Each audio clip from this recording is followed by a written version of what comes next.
Hey everybody, welcome to the Back to Brilliance podcast. We're your hosts, Henry and Joseph. Thanks for tuning in.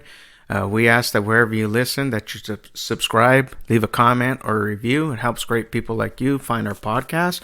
And with that, we're going to go ahead and get into our topic for the day. Today, we're talking about confidence as a choice, how belief, identity, and vision shape your reality. So in this episode, we're going to dive into how internal images, mental rehearsals, and spiritual identities reshape how you think, feel, and show up in the world. Confidence begins when you decide to stop rehearsing old stories and start writing new ones. And today, we're going to talk about, turning fear into fuel and your belief into action. So with that, I want to bring on our co-host, Joseph. Joseph, say what's up and take it away. Hey everybody, how's it going?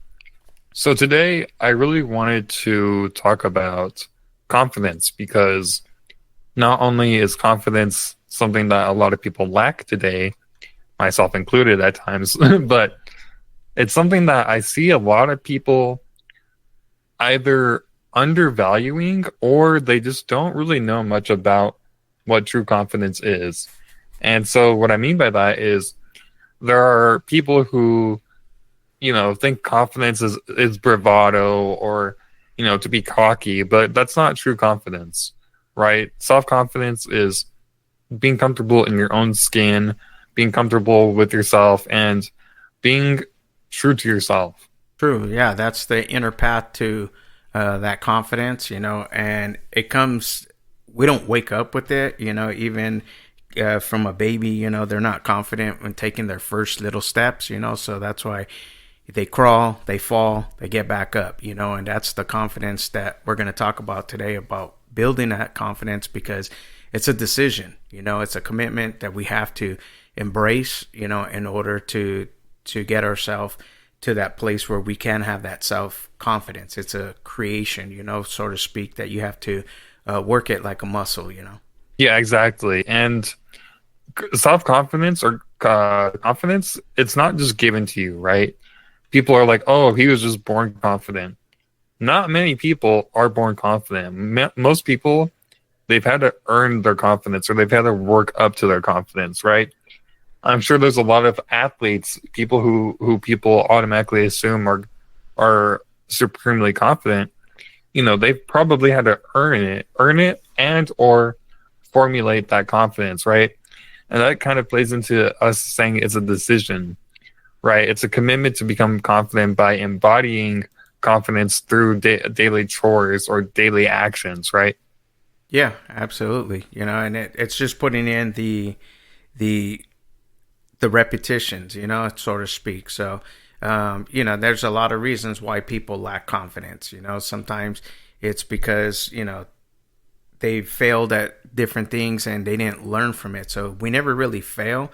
It's just, what did we learn from it? So I think that sometimes kind of like beats our confidence down, because when we're kicked down so much, even as a kid or whatever the situation may be, sometimes you don't see it, and you're not confident in anything because you've been told this, that, or the other. So it's up to us to make that decision now.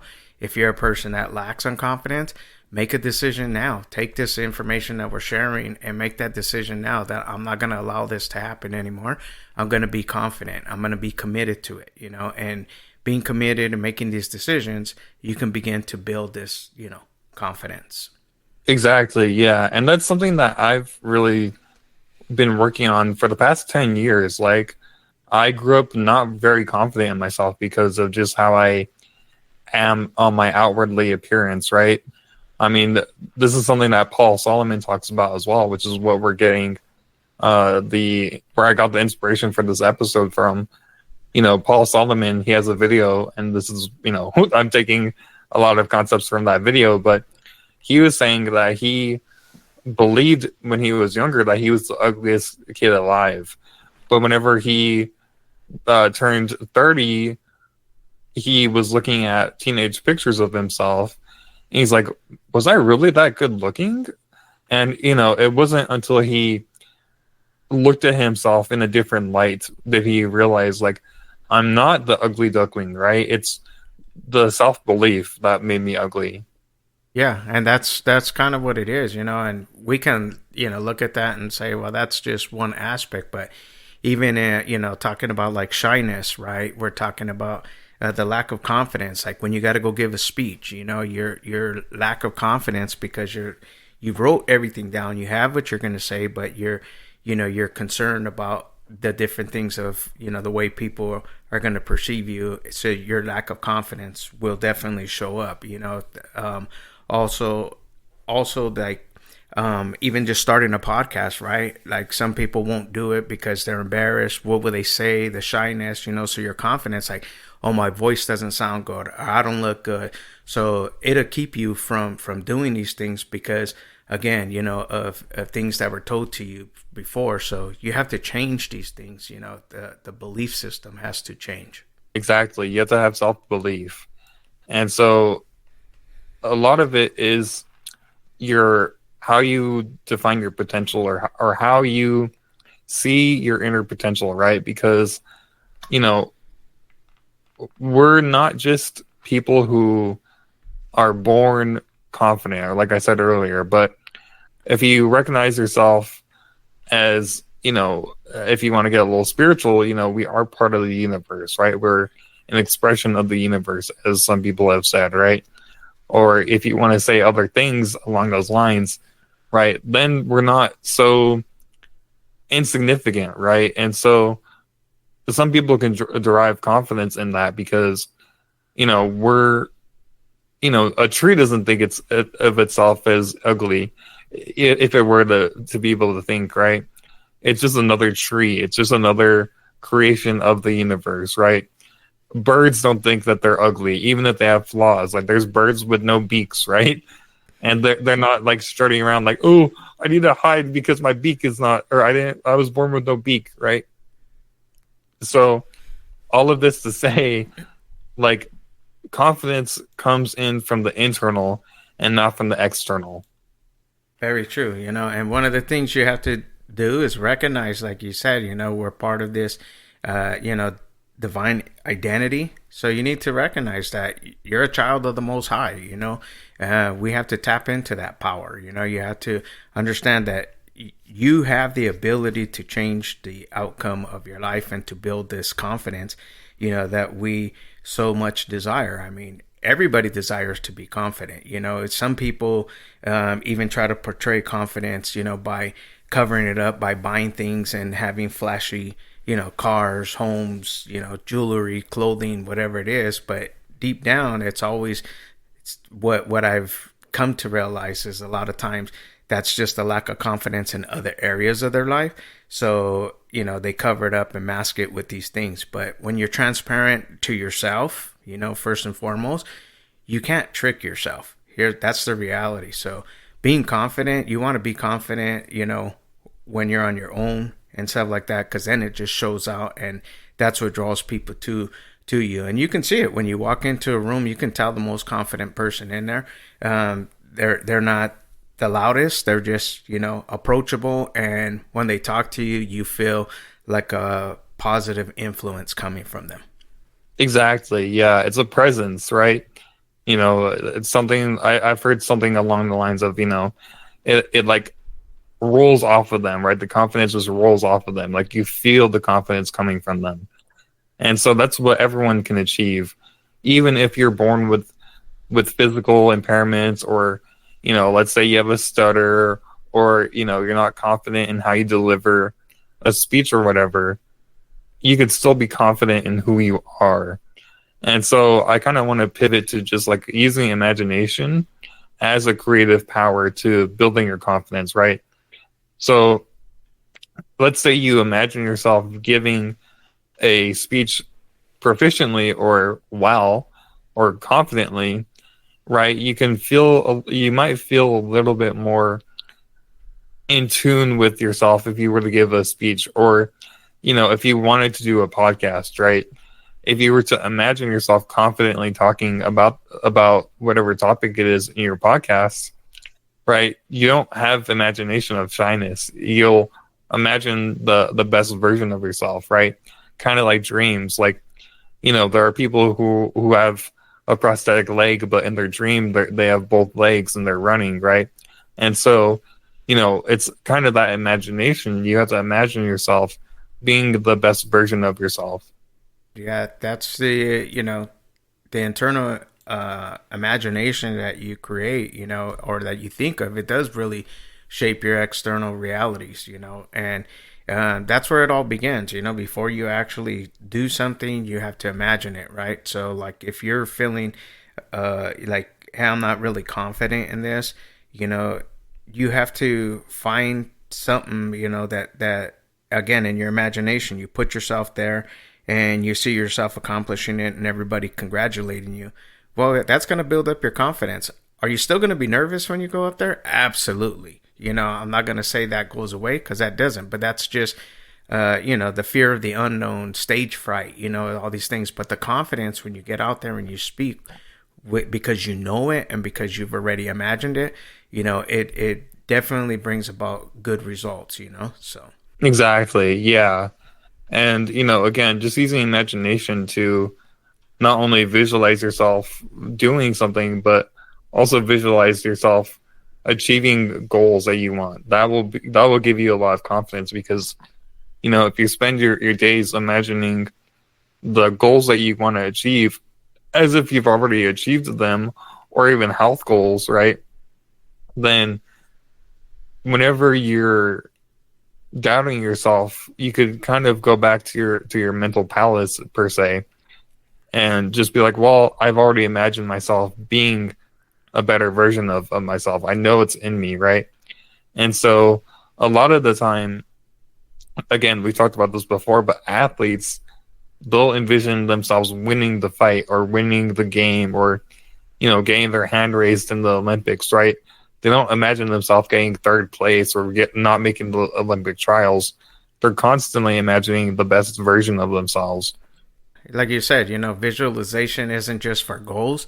It's good for health too. It brings healing through the mental imagery. So let me just share like this. Like, if you're sitting around, you're worried and you're fearful, these are the negative side, of that happen to us. And a lot of times, if we just create it in our minds and we start to say, like, you know what, this is just uh, a speed bump that I'm going through right now in life.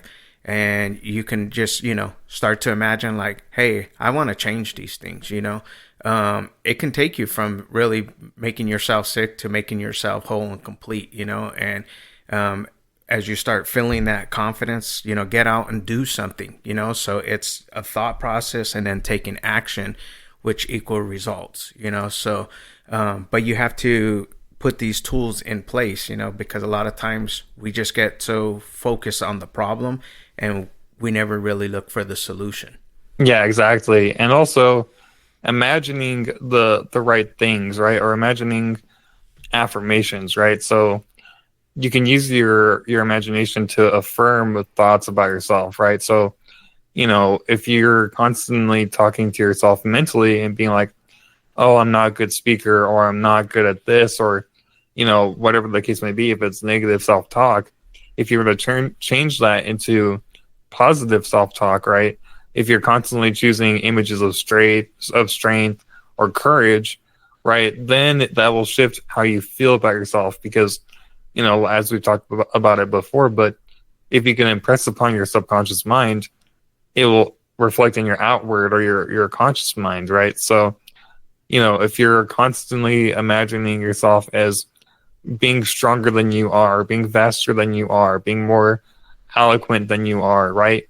Then you'll live up to that, because you're not going to minimize yourself. You're not going to be smaller. You're not going to belittle yourself, right? So that's something that I've really personally been working on, is not to minimize myself, right? I'm a pretty small human being. I'm only 5'5", and I'm really skinny, right? So I've always had a lot of negative self images of myself, but nowadays I'm not imagining myself as a small human being or whatever the case may be. I'm seeing myself for what I'm capable of, and what I strive to be, and what I strive to achieve. So I'm not I'm no longer just looking at myself or saying or having a mental script in my head that, oh, I'm this, I'm that. It's only positive things. Yeah, that's what we have to do. Again, just recognizing that, like, you're a child of God, you were created in His image, so you are special, and a lot of times outward things, come to us and we tend to feed on it. So how can you change that? You can change that by choosing to empower different inner scripts, right? So you can change the thoughts. You're in control of your mind. Yeah, the world and everybody that's in it, for whatever reason that they say these things, to bring it to their level. I call it, crabs in a bucket mentality. People try to bring it down to their level, but when you choose and you make this decision and you're determined that I'm not going to allow my life to be dictated by the script anymore, your thoughts and your scripts, they rehearse, when you rehearse them over and over, they create your reality. So by consciously choosing these to imagine, it builds the strength, to take the action and courage and put the steps in place that, what, I'm going to try it. Try it in the mirror, right? So if you have to give a speech or you have to talk to somebody or your boss, your spouse, your friends, whoever it is, that you have to have a conversation. Sometimes you have to rehearse it, practice it. That's and get it out there. So taking the action, and then your outer world will begin to change. I promise that it does work. I don't make promises because sometimes we can't keep them, but this is one promise that I can make, that when you make that choice and that decision to change your inner script, things will change. Exactly, they will change, and I've been I was gonna say a victim of it, but that's not the word I'm looking for. But I've been a student of this, right? I myself have been really shifting who I am and who I was, right? I was very self-conscious and a lot of things 10 years ago, but because over the past 5, 6 years, I've really been trying to revamp and quote unquote clean my room, my mental room. And so again, all this is to say, transform your fear or your lack of confidence into faith and confidence, because fear is a mental illusion, right? There's something that my life coach says is like everything is neutral. We're the ones who add or who say it's negative or positive, right? Some person may look at the world half full or the glass half full. Some people may choose to look at the glass half empty, but it's still just a glass at the end of the day, right? And so, if you tell yourself, and this is something that I tell myself, all is mind, all is mental, or the universe is mental, right? Not to say like, oh, well, there are obviously things within this world that we can't control, right? But of the things that we can control, we can control how we perceive things and how we interpret things and how we choose to digest things, right? And so that's why fear is a mental illusion, because oftentimes we fear things. It's just a thought. The thought was what made us have the fear in the first place. Fear is the opposite of faith, so it's they both bring about results, and fear, the acronym is false evidence appearing real. And we create these fears that are, or I shouldn't even say we create. I think a lot of times they're handed down to us, and we just embrace them and accept them because the people that have given them to us or assigned them to us, either we respect them, we care about them, or whatever the case is, right? So as you continue to grow in your life, like you carry these fears, and at some point, if it's not serving you, then you have to get rid of it, right? So that's where faith comes in. Faith is believing in something you can't see. So this goes back to the imagination, right? You can't see it, but you believe that you can achieve it, right? And we've been told this: whatever you believe, you can achieve, right? And we hear that. How many times have you heard that?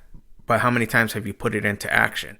A lot of times we lean more into the fear realm. So you have to find yourself transforming, your way you think from fear into faith, because they're both going to give you results. That's the reality. But the fear results always come with lack of confidence, scarcity mindset, uncertainty, where faith says, you know what, all things can happen, all things work together for the good, I can do this, I can achieve. So it's like, it's the choice that we have to make, so fear or faith. Yeah, and this is something that Paul Solomon talks about in the video, and he talks about the fear is faith in evil, right? Or faith in the like Henry just said, right? It's the lack of faith. Fear is the lack of faith. So faith in evil, right? Confidence in negative outcomes, or always succumbing to the negative thoughts, right? Versus if you were to flip it from faith in the universe or whatever, faith in yourself, faith in higher power, or just having faith in yourself, this will flip the mental image of always accepting the negative things in life, right? And that kind of goes back to what I was saying about how whenever he was younger, he had faith in evil, right? He had faith that he was ugly. He was clinging on to that identity of, I'm an ugly person, I'm unconfident. And he talked about that. He had that for 25 years. He believed that, right? And it wasn't until he started to change that around was he able to be like, oh, I wasn't that ugly back then, or when I was younger, whenever I thought I was so ugly. He said that at one point in the video, he was saying that he would only go on dates with ugly women because he felt like that's all he can get. And I kind of resonated with that, because at one point in my life, I didn't really date because I was like, who would want to date me? Who would be crazy enough to do that, right? And now that I've had a couple of girlfriends and I've lived with one and just things along those lines, I realized how I was believing in my own illusion. And that's what Paul Solomon talks about, which is faith in evil.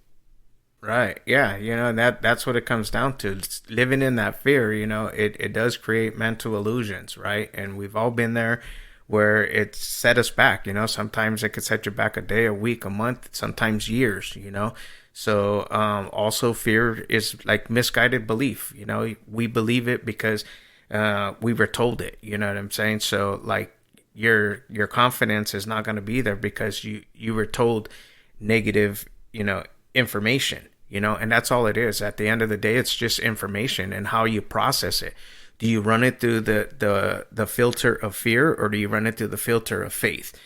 So like every time something happens, you just have to reframe things, is what I'm starting to realize in life. Is you just have to reframe things. Is like, when you're lacking confidence, why am I lacking confidence? Is it a fear based, and if it is, okay, then I want to turn it over to a faith-based thing, and you can start to see better results, So again, that's just choosing to change the inner script, You don't have to accept it. If you accept it, then the results are on you because you've allowed it, And what my point here today is to help you to transform from fear into faith, because trust me, it serves a lot better.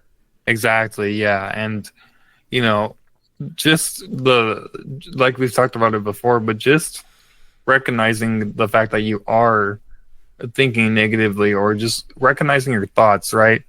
That will go such a long way, because if you're thinking something negative in the moment, and you're like, ooh, that's thinking negatively, or okay, that's something that I don't want to be thinking about right now, you could shift it in that moment.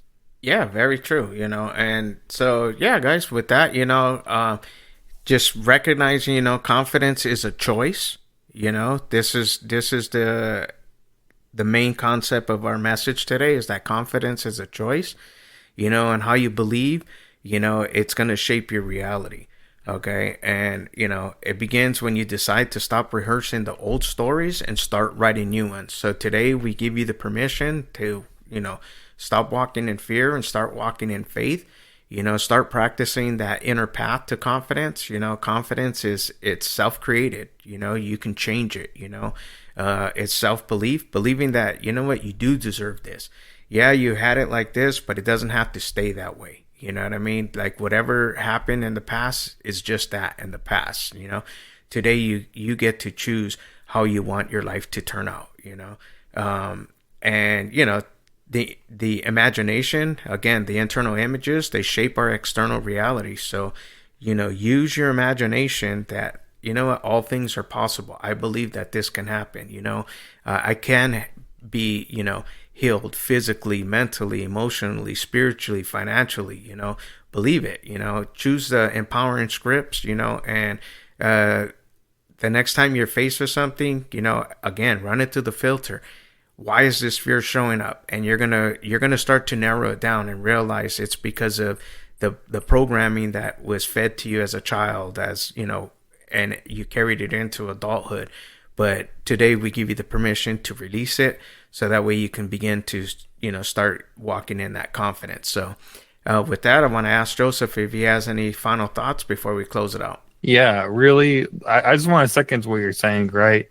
You know, just give yourself permission. Don't even, regardless of, you know, I like how Henry's saying, you know, we give you permission as a solidarity thing, but give yourself permission, right?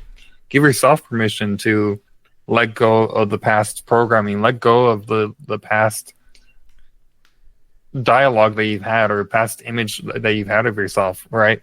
If it's not serving you, let go of it, make a new one, because that is where you will find true confidence. Because if you're holding on to the old rickety house, as Vernon Howard talks about, you know, if you look at yourself as a broken negative being, then you're going to be a broken negative being. But if you see yourself as a confident, powerful being, then that's what you will become. And so, you know, I want to give a shout out to our community, because it's full of entrepreneurs who feel like they're tired of doing everything alone or don't have a support group.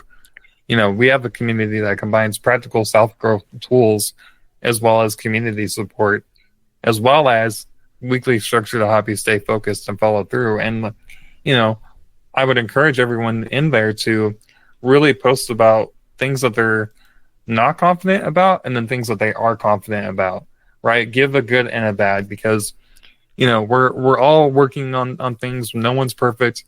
You know, I'm far from it, but every day I'm working on it. And so, you know, seeing how everyone else is working on it, that will empower others to not only share, but to work on it themselves. Well said. Thank you for that, bro. All right, guys. Well, that's the end of this episode today. We thank you for tuning in to our podcast. Don't forget to subscribe wherever you listen, comment, review. It helps great people like you find our podcast. With that, we're out. Stay blessed till next time. Bye-bye.